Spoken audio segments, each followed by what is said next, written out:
All right, I'd like to make one final comment on the story of Noah and Ham.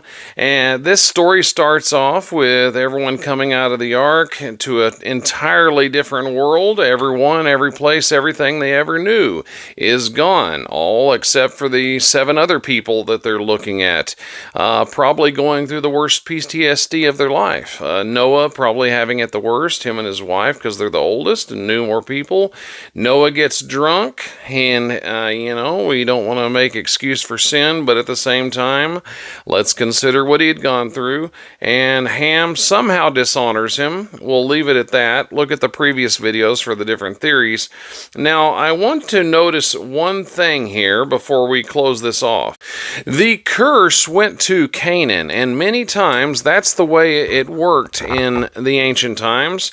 When someone does something wrong, their kids are the ones that get the brunt of it. Why? Because that punishes the adult more. But many times kids have the ability to reverse the curse. That happened with Levi later on in life, but that's another story. Now, let's look at the curse.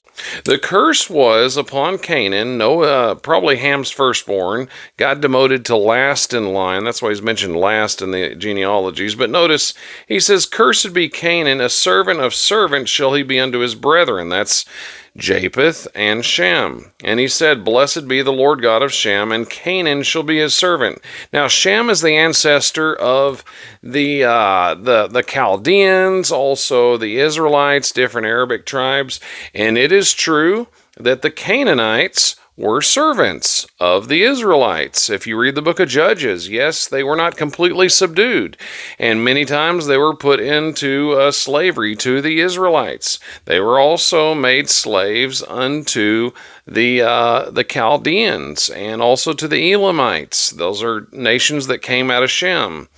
Furthermore, it says that about Japheth, it says God will enlarge Japheth. Japheth had the largest territory, and it says he shall dwell on the tents of Shem. That's showing Japheth, Europe's accepting of the gospel early on, I believe, which the gospel is just the continuation of the covenant made with Abraham. You don't believe me?